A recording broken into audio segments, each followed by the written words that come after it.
ನಮಸ್ಕಾರ, ಸ್ವಾಗತ. ಸತ್ಯವು ನಿಮಗೆ ಸ್ವಾತಂತ್ರ್ಯ ನೀಡುವುದು ಅಂತ ಒಂದು ಮಾತಿದೆ. ತುಂಬಾ ಪ್ರಸಿದ್ಧವಾದ ಮಾತು. ಹೌದು, ನಾವೆಲ್ಲ ಎಲ್ಲೋ ಒಂದ್ಕಡೆ ಕೇಳಿರ್ತೀವಿ, ಬಹುಶಃ ಪುಸ್ತಕಗಳಲ್ಲಿ ಅಥವಾ ಸಿನಿಮಾಗಳಲ್ಲೋ. ತುಂಬಾ ಸ್ಫೂರ್ತಿದಾಯಕ ಅಂತನೂ ಅನ್ಸುತ್ತೆ. ನಿಜ. ಆದ್ರೆ ಇವತ್ತು ನಾವು ಚರ್ಚಿಸಲಿರುವ ಮೂಲ ಆಧಾರಗಳು ಹೇಳೋದೇನು ಅಂದ್ರೆ, ಈ ಮಾತಿನ ನಿಜವಾದ ಅರ್ಥ ಅದು ನಮಗೆ ಪೂರ್ತಿಯಾಗಿ ಗೊತ್ತೇ ಇಲ್ಲವಂತೆ. ಅಂದ್ರೆ ಇದರ ಮೂಲ ಸಂದರ್ಭ ನಾವು ಅಂದ್ಕೊಂಡಿದ್ದಕ್ಕಿಂತ ಆಕ್ಚುಲಿ ಹೆಚ್ಚು ನಾಟಕೀಯವಾಗಿತ್ತು. ಒಂದು ರೀತಿ ಸಂಘರ್ಷದಿಂದ ಕೂಡಿತ್ತು. ಹೌದು, ನಮ್ಮುಂದಿರುವುದು ಯೋವಾನನ ಸುವಾರ್ತೆಯ ಒಂದು ಭಾಗ. ಅದರ ಜೊತೆಗೆ ಆ ಭಾಗವನ್ನ ಬೈಬಲ್ನ ಬೇರೆ ಭಾಗಗಳ ಜೊತೆ ಕನೆಕ್ಟ್ ಮಾಡುವ ಒಂದು ವಿಶ್ಲೇಷಣೆ ಕೂಡ ಇದೆ. ಸರಿ. ಸೊ ಇವತ್ತಿನ ನಮ್ಮ ಉದ್ದೇಶ ಈ ಪ್ರಸಿದ್ಧ ವಾಕ್ಯದ ಆಳಕ್ಕೆ ಇಳಿಯೋದು. ನಿಜವಾದ ಸ್ವಾತಂತ್ರ್ಯ ಅಂದ್ರೆ ಏನು? ಅದು ಕೇವಲ ರಾಜಕೀಯ ಬಂಧನಗಳಿಂದ ಮುಕ್ತವಾಗಿರೋದಾ? ಅಥವಾ ಅದಕ್ಕೂ ಮೀರಿದ್ದ? ಎಕ್ಸಾಕ್ಟ್ಲಿ, ಅದಕ್ಕೂ ಮೀರಿದ ಆಂತರಿಕ ಸ್ಥಿತಿಯೇ. ಬನ್ನಿ ಇದ್ರ ಬಗ್ಗೆ ಮಾತಾಡೋಣ. ಖಂಡಿತ. ನೀವು ಸಂಘರ್ಷ ಅನ್ನೋ ಪದ ಬಳಸಿದ್ದು ತುಂಬಾ ಸರಿ. ಯಾಕಂದ್ರೆ ಈ ಸಂಭಾಷಣೆ ಶುರುವಾಗೋದೇ ಒಂದು ರೀತಿಯ ಒತ್ತಡದ ವಾತಾವರಣದಲ್ಲಿ. ಓ. ಇಲ್ಲಿ ಎರಡು ಬೇರೆ ಬೇರೆ ದೃಷ್ಟಿಕೋನಗಳು ಮುಖಾಮುಖಿಯಾಗತ್ತೆ. ಒಂದು, ತಮ್ಮ ವಂಶ, ತಮ್ಮ ಪರಂಪರೆಯ ಬಗ್ಗೆ ಹೆಮ್ಮೆ ಪಡೋ ದೃಷ್ಟಿಕೋನ. ಸರಿ. ಇನ್ನೊಂದು, ಆಧ್ಯಾತ್ಮಿಕ ವಾಸ್ತವ್ಯತೆಯ ಮೇಲೆ ಫೋಕಸ್ ಮಾಡೋ ದೃಷ್ಟಿಕೋನ. ಇವೆರಡರ ನಡುವಿನ ಘರ್ಷಣೆಯೇ ಈ ಭಾಗದ ತಿರುಳು. ಹಾಗಾದ್ರೆ ಆ ಘರ್ಷಣೆಯ ಆರಂಭಕ್ಕೆ ಹೋಗೋಣ. ಯೇಸು ಈ ಮಾತನ್ನ ತಮ್ಮ ವಿರೋಧಿಗಳಿಗಲ್ಲ, ಇಲ್ಲ, ಬದಲಿಗೆ ತಮ್ಮಲ್ಲಿ ನಂಬಿಕೆ ಇಟ್ಟಿದ್ದ ಯಹೂದ್ಯರಿಗೆ ಹೇಳ್ತಾರೆ. ಆದ್ರೆ ಒಂದ್ ಕಂಡೀಷನ್ ಹಾಕ್ತಾರೆ. ಹೌದು, ನನ್ನ ಮಾತಿಗೆ ಶರಣಾದರೆ ನೀವು ನಿಜವಾಗಿಯೂ ನನ್ನ ಶಿಷ್ಯರು, ಆಗ ನೀವು ಸತ್ಯವನ್ನ ಅರಿತುಕೊಳ್ಳುವಿರಿ ಮತ್ತು ಸತ್ಯವು ನಿಮಗೆ ಸ್ವಾತಂತ್ರ್ಯ ನೀಡುವುದು ಅಂತಾರೆ. ಇಲ್ಲಿ ನಂಬಿಕೆ ಇಟ್ಟಿದ್ದವರಿಗೆ ಒಂದ್ ಕಂಡೀಷನ್ ಹಾಕೋದೆ ಸ್ವಲ್ಪ ವಿಚಿತ್ರ ಅಲ್ವಾ? ಹೌದು, ಅದೇ ಇರೋ ಇಂಟ್ರೆಸ್ಟಿಂಗ್ ಪಾಯಿಂಟ್. ನಂಬಿಕೆ ಅನ್ನೋದು ಅದು ಬರೀ ಒಂದು ಆರಂಭದ ಹೆಜ್ಜೆ ಅಷ್ಟೇ. ಓ ಹಾಗ. ಆದ್ರೆ ಶಿಷ್ಯತ್ವ ಅನ್ನೋದು ನಿರಂತರವಾದ ಬದ್ಧತೆ. ಅದಕ್ಕೆ ಅವರು ನನ್ನ ಮಾತಿನಲ್ಲಿ ನೆಲೆಸಿರಿ ಅಂದ್ರೆ ಅಬೈಡ್ ಇನ್ ಮೈ ವರ್ಡ್ ಅನ್ನೋ ಪದ ಬಳಸ್ತಾರೆ. ಅಂದ್ರೆ ಕೇವಲ ಒಪ್ಪುಕೊಳ್ಳೋದಲ್ಲ, ಅದರಲ್ಲೇ ಜೀವಿಸೋದು ಅಂತ. ನಿಖರವಾಗಿ. ಈ ಷರತ್ತನ್ನ ಕೇಳಿದ ತಕ್ಷಣವೇ ಅಲ್ಲಿನ ಜನರ ಪ್ರತಿಕ್ರಿಯೆ ಚೇಂಜ್ ಆಗುತ್ತೆ. ಹೌದು, ತಕ್ಷಣ ರಕ್ಷಣಾತ್ಮಕವಾಗಿ ಮಾತಾಡ್ತಾರೆ. ನಾವು ಅಬ್ರಹಾಮನ ವಂಶಜರು, ಯಾರಿಗೂ ಎಂದೂ ದಾಸರಾಗಿರ್ಲಿಲ್ಲ ಅಂತ. ಹಾಗಾದ್ರೆ ನೀವು ಸ್ವತಂತ್ರರಾಗುವಿರಿ ಅಂತ ನೀನ್ ಹೇಳೋದ ಅರ್ಥವೇನು ಅಂತ ಪ್ರಶ್ನೆ ಮಾಡ್ತಾರೆ. ಇದು ಕೇಳಕ್ ಸ್ವಲ್ಪ ಆಶ್ಚರ್ಯ ಆಗುತ್ತೆ. ಯಾಕಂದ್ರೆ ಹಿಸ್ಟ್ರಿ ನೋಡಿದ್ರೆ ಅವರು ಈಜಿಪ್ಟ್ನಲ್ಲಿ, ಬ್ಯಾಬಿಲೋನ್ನಲ್ಲಿ, ಆಮೇಲೆ ಆ ಟೈಮ್ನಲ್ಲಂತೂ ರೋಮನರ ಆಳ್ವಿಕೆಯಲ್ಲೇ ಇದ್ರು. ಹೌದು, ದಾಸರಾಗಿಯೇ ಇದ್ರು. ಹಾಗಿದ್ದು ನಾವು ಯಾರಿಗೂ ದಾಸರಾಗಿರ್ಲಿಲ್ಲ ಅಂತ ಹೇಗೆ ಹೇಳೋಕಾಗುತ್ತೆ? ಅದ್ಭುತವಾದ ಪ್ರಶ್ನೆ. ಯಾಕಂದ್ರೆ ಅವರು ಭೌತಿಕ ಅಥವಾ ರಾಜಕೀಯ ದಾಸ್ಯದ ಬಗ್ಗೆ ಮಾತಾಡ್ತಿರ್ಲಿಲ್ಲ. ಅವರ ಮನಸ್ಸಲ್ಲಿದ್ದಿದ್ದು ಒಂದು ಆಧ್ಯಾತ್ಮಿಕ ಸ್ವಾತಂತ್ರ್ಯ. ನಾವು ಅಬ್ರಹಾಮನ ಮಕ್ಕಳು, ದೇವರಿಂದ ಆರಿಸಲ್ಪಟ್ಟ ಜನಾಂಗ, ಸೊ ನಾವು ಸ್ಪಿರಿಚುವಲಿ ಯಾವಾಗ್ಲೂ ಫ್ರೀ ಅನ್ನೋದವರ ನಂಬಿಕೆ. ಅಂದ್ರೆ ಅವರ ಐಡೆಂಟಿಟಿ ಅವರ ವಂಶಾವಳಿಯಿಂದ ಬಂದಿತ್ತು. ಹೌದು, ರೋಮನ್ರು ನಮ್ಮನ್ನು ಆಳ್ಬೋದು, ಆದ್ರೆ ನಮ್ಮ ಆತ್ಮವನ್ನ ಯಾರೂ ಬಂಧಿಸೋಕಾಗಲ್ಲ ಅನ್ನೋ ಹೆಮ್ಮೆ ಅವರಲ್ಲಿತ್ತು. ಹಾಗೆ. ಆಗ ಯೇಸು ಚರ್ಚೆಯ ದಿಕ್ಕನ್ನೇ ಬದಲಾಯಿಸ್ತಾರೆ. ಅವರು ದೈಹಿಕ ದಾಸ್ಯದ ಬದಲು ಬೇರೆಯ ರೀತಿಯ ದಾಸ್ಯದ ಬಗ್ಗೆ ಮಾತಾಡೋಕೆ ಶುರು ಮಾಡ್ತಾರೆ. ಹೌದು, ಪಾಪವನ್ನು ಮಾಡುವ ಪ್ರತಿಯೊಬ್ಬನೂ ಪಾಪಕ್ಕೆ ದಾಸನೇ ಅಂತಾರೆ. ಈ ಪಾಪಕ್ಕೆ ದಾಸನಾಗಿರೋದು ಅನ್ನೋ ಐಡಿಯಾ ಇವತ್ತಿನ ಕಾಲಕ್ಕೆ ಸ್ವಲ್ಪ ಹಳೇದನ್ಸ್ಬೋದು. ಇದನ್ನ ನಾವು ಇವತ್ತಿನ ಭಾಷೆಯಲ್ಲಿ ಹೇಗೆ ಅರ್ಥ ಮಾಡ್ಕೋಬಹುದು? ಅಂದ್ರೆ ನಾವು ಬಳಸೋ ಅಡಿಕ್ಷನ್ ಅಥವಾ ಕೆಟ್ಟ ಚಟಕ್ಕೆ ದಾಸನಾಗೋದು ಅನ್ನೋ ಹಾಗೇನಾ? ಖಂಡಿತ, ಪರ್ಫೆಕ್ಟ್ ಹೋಲಿಕೆ. ನಮ್ಮನ್ನು ಯಾವುದು ಕಂಟ್ರೋಲ್ ಮಾಡ್ತದೋ ಅದು ದಾಸ್ಯವೇ. ಸರಿ. ಅದು ಕೋಪ ಇರ್ಬೋದು, ಅಸೂಯೆ ಇರ್ಬೋದು, ದುಡ್ಡಿನ ವ್ಯಾಮೋಹ ಇರ್ಬೋದು. ಯಾವುದು ನಮ್ಮನ್ನು ಆಳುತ್ತದೆಯೋ ನಾವು ಅದಕ್ಕೆ ದಾಸರು. ಹೌದು. ಈಗ ಕೋಪವನ್ನೇ ಕಂಟ್ರೋಲ್ ಮಾಡೋಕ್ಕಾಗ್ತಿಲ್ಲ ಅಂದ್ರೆ ನಾವು ಕೋಪಕ್ಕೆ ದಾಸರಾಗಿದ್ದೇವೆ. ಯೇಸು ಮಾತಾಡ್ತಿರೋದು ಇದೇ ಆಂತರಿಕ ಬಂಧನದ ಬಗ್ಗೆ. ಹೊರಗಿನ ಸ್ವಾತಂತ್ರ್ಯಕ್ಕಿಂತ ಈ ಒಳಗಿನ ಸ್ವಾತಂತ್ರ್ಯ ಹೆಚ್ಚು ಮುಖ್ಯ ಅಂತ ಅವರ ವಾದ. ಎಕ್ಸಾಕ್ಟ್ಲಿ. ಸರಿ. ಈ ಆಂತರಿಕ ದಾಸ್ಯದ ಸಮಸ್ಯೆನ ಹೇಳಿದ್ಮೇಲೆ ಅವರು ಒಂದು ಪರಿಹಾರನೂ ಹೇಳ್ತಾರೆ. ದಾಸ ಮತ್ತು ಪುತ್ರ ಅಂದ್ರೆ ಸ್ಲೇವ್ ವರ್ಸಸ್ ಸನ್ ಅಂತ ಒಂದು ಹೋಲಿಕೆ ಬಳಸ್ತಾರೆ. ಏನಿದು? ಇದು ಆ ಕಾಲದ ಸೋಷಿಯಲ್ ಸಿಸ್ಟಮ್ ಮೇಲೆ ಬೇಸ್ ಆಗಿರೋ ಒಂದು ಪವರ್ಫುಲ್ ರೂಪಕ. ಆಗಿನ ಕಾಲದಲ್ಲಿ ಒಬ್ಬ ದಾಸ ಒಂದು ಮನೆಯಲ್ಲಿದ್ರು, ಅವನಿಗೆ ಆ ಮನೆಯಲ್ಲಿ ಯಾವುದೇ ಪರ್ಮನೆಂಟ್ ಸ್ಥಾನ ಇರಲಿಲ್ಲ. ಯಜಮಾನ ಯಾವಾಗ ಬೇಕಿದ್ರೂ ಅವನನ್ನ ಹೊರಗೆ ಕಳಿಸ್ಬೋದಿತ್ತು. ಆದ್ರೆ ಆ ಮನೆಯಲ್ಲಿರೋ ಮಗನಿಗೆ ಎಲ್ಲ ಹಕ್ಕುಗಳು ಇರ್ತಿದ್ವು. ಅವನ ಸ್ಥಾನ ಶಾಶ್ವತ. ಸರಿ. ಯೇಸು ಹೇಳ್ತಿರೋದೇನು ಅಂದ್ರೆ, ಪಾಪಕ್ಕೆ ದಾಸನಾದವನಿಗೆ ದೇವರ ಮನೆಯಲ್ಲಿ ಅಂದ್ರೆ ದೇವರ ರಾಜ್ಯದಲ್ಲಿ ಶಾಶ್ವತ ಸ್ಥಾನ ಇಲ್ಲ. ಹಾಗಾದ್ರೆ ಆ ಶಾಶ್ವತ ಸ್ಥಾನ ಸಿಗೋದ್ ಹೇಗೆ? ಪುತ್ರನು ನಿಮಗೆ ಸ್ವಾತಂತ್ರ್ಯ ನೀಡಿದ್ರೆ ನೀವು ನಿಜವಾಗಿಯೂ ಸ್ವತಂತ್ರರು ಅಂತ ಯೇಸು ಹೇಳ್ತಾರೆ. ಇಲ್ಲಿ ಪುತ್ರ ಅಂದ್ರೆ ಅವರೇನಾ? ಹೌದು, ಅವರೇ ಅಂತ ಸೂಚಿಸ್ತಿದ್ದಾರೆ. ಅಂದ್ರೆ ಮನೆಯ ಹಕ್ಕುದಾರನಾದ ಮಗ ಮಾತ್ರ ಒಬ್ಬ ದಾಸನಿಗೆ ಬಿಡುಗಡೆ ಕೊಟ್ಟು ಅವನಿಗೆ ಆ ಮನೆಯಲ್ಲಿ ಪರ್ಮನೆಂಟ್ ಸ್ಥಾನ ಕೊಡಬಲ್ಲ. ಇದು ಕೇವಲ ನಿಯಮಗಳಿಂದ ಬರೋ ಫ್ರೀಡಮ್ ಅಲ್ಲ, ಬದಲಿಗೆ ಸಂಬಂಧದಿಂದ ಬರೋ ಫ್ರೀಡಮ್. ಖಂಡಿತ. ಇದು ಇಡೀ ದೃಷ್ಟಿಕೋನವನ್ನೇ ಬದಲಾಯಿಸುತ್ತೆ.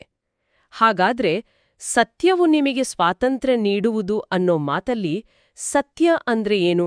ಅದು ಯಾವುದೋ ತತ್ವಶಾಸ್ತ್ರನಾ? ಇಲ್ಲ, ಮೂಲ ಆಧಾರಗಳಲ್ಲಿರೋ ವಿಶ್ಲೇಷಣೆ ಇದಕ್ಕೊಂದು ಕ್ಲಿಯರ್ ಉತ್ತರ ಕೊಡುತ್ತೆ.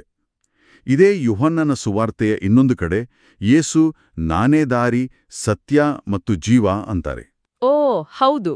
ಸೊ ಇಲ್ಲಿ ಸತ್ಯ ಅನ್ನೋದು ಒಂದು ಕಾನ್ಸೆಪ್ಟ್ ಅಲ್ಲ, ಅದೊಂದು ವ್ಯಕ್ತಿ.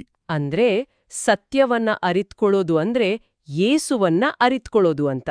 ಹೌದು, ಅವರ ಜೊತೆ ಸಂಬಂಧ ಹೊಂದುವುದು. ಆ ಸಂಬಂಧವೇ ಪಾಪದ ದಾಸ್ಯದಿಂದ ಬಿಡುಗಡೆ ನೀಡುತ್ತೆ ಅನ್ನೋದೇ ಇದರ ತಿರುಳು.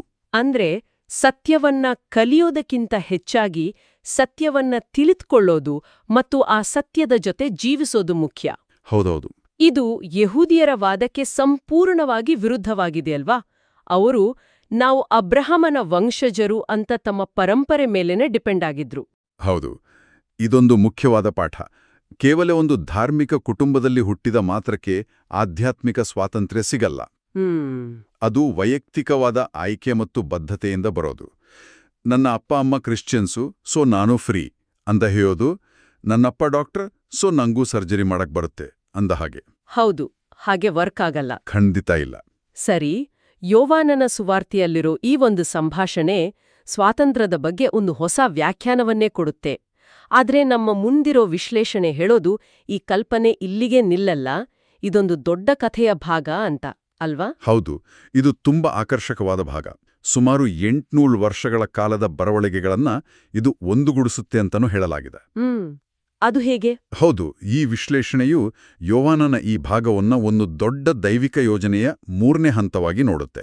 ಓ, 3ನೇ ಹಂತನಾ? ಈ ಪ್ಲಾನ್ನಲ್ಲಿ ಒಟ್ಟು 4 ಹಂತಗಳಿವೆ. ಪ್ರತಿಯೊಂದು ಹಂತನೂ ಬೈಬಲ್ನ ಬೇರೆ ಬೇರೆ ಪುಸ್ತಕಗಳಿಂದ ಬಂದಿದೆ. ವಾವ್! ಇದು ಪ್ರವಾದನೆಯಿಂದ ಶುರುವಾಗಿ ಒಬ್ಬ ವ್ಯಕ್ತಿಯ ಮೂಲಕ ಪಾಸಾಗಿ ತತ್ವವಾಗಿ ಬದಲಾಗಿ ಕೊನೆಗೆ ಸಮುದಾಯದ ಆಚರಣೆಯಾಗಿ ಬದಲಾಗುವೊಂದು ಸುಂದರವಾದ ಪ್ರಯಾಣ. ಒಂದು ಐಡಿಯಾದ ಲೈಫ್ ಸೈಕಲ್ ತರ ಕೇಳಿಸ್ತಿದೆ. ಹಾಗಾದ್ರೆ ಮೊದಲನೇ ಹಂತ ಯಾವುದು? ಮೊದಲ ಹಂತ ವಾಗ್ದಾನ, ಪ್ರಾಮಿಸ್.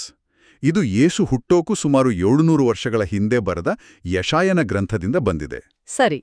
ಅಲ್ಲಿ ಕತ್ತಲೆಯಲ್ಲಿ ನಡೆಯುವ ಜನರು ಮಹಾಬೆಳಕನ್ನು ಕಾಣುವರು ಅಂತೊಂದು ಭರವಸೆ ಕೊಡಲಾಗಿದೆ. ಅಂದ್ರೆ ಇದು ಒಂದು ನಿರೀಕ್ಷೆಯ ಹಂತ.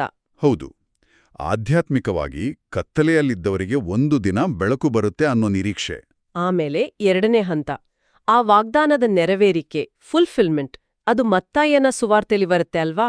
ಹೌದು, ಯೇಸು ತಮ್ಮ ಸಾರ್ವಜನಿಕ ಸೇವೆ ಶುರು ಮಾಡಿದಾಗ ಆ ಮಹಾಬೆಳಕು ತಾವೇ ಅಂತ ಮತ್ತಾಯ ಹೇಳ್ತಾನೆ. ಓಕೆ.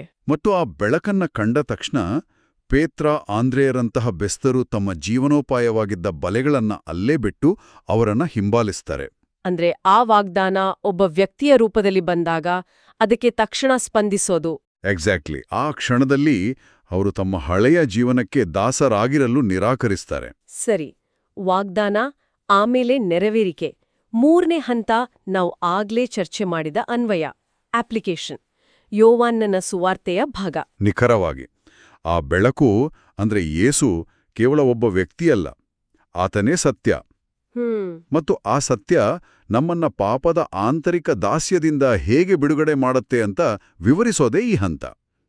ಇಲ್ಲಿ ಸ್ವಾತಂತ್ರ್ಯದ ಅರ್ಥವನ್ನ ಸ್ಪಷ್ಟಪಡಿಸಲಾಗುತ್ತೆ. ಹಾಗಾದ್ರೆ ಕೊನೆಯ 4ನೇ ಹಂತ ಯಾವುದು?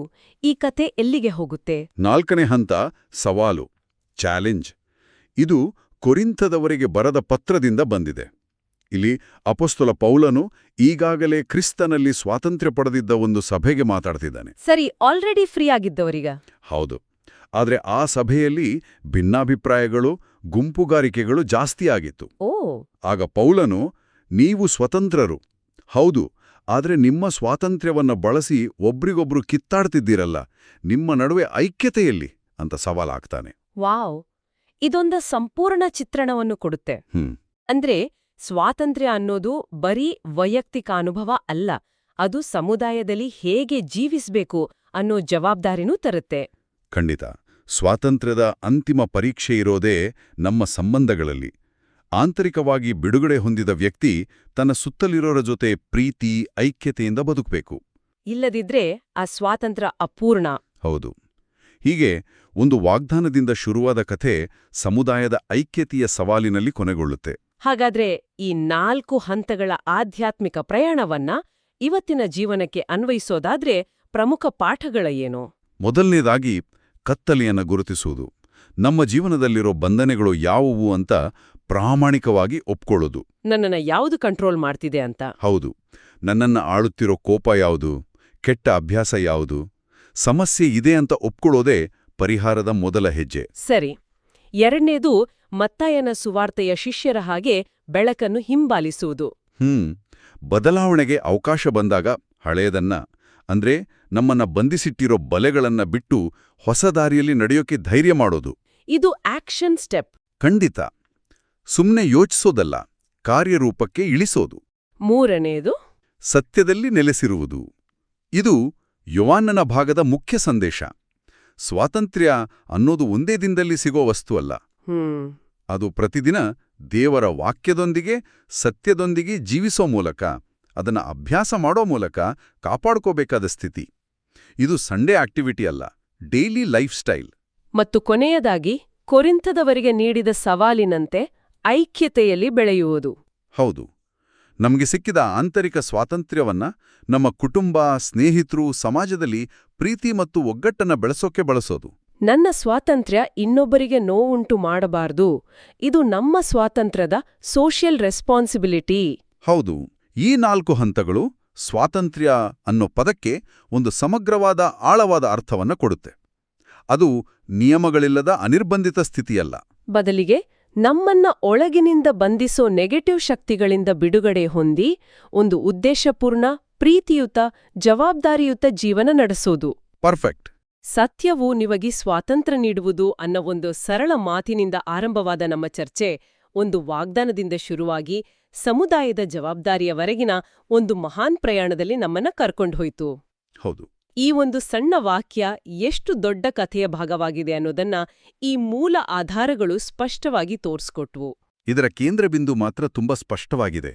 ನಿಜವಾದ ಸ್ವಾತಂತ್ರ್ಯ ಅನ್ನೋದು ನಮ್ಮ ವಂಶ, ಪರಂಪರೆ ಅಥವಾ ರಾಜಕೀಯ ಸ್ಥಿತಿಗತಿ ಮೇಲೆ ಡಿಪೆಂಡ್ ಆಗಿರೋ ಹೊರಗಿನ ವಿಷಯ ಅಲ್ಲ. ಹೌದು.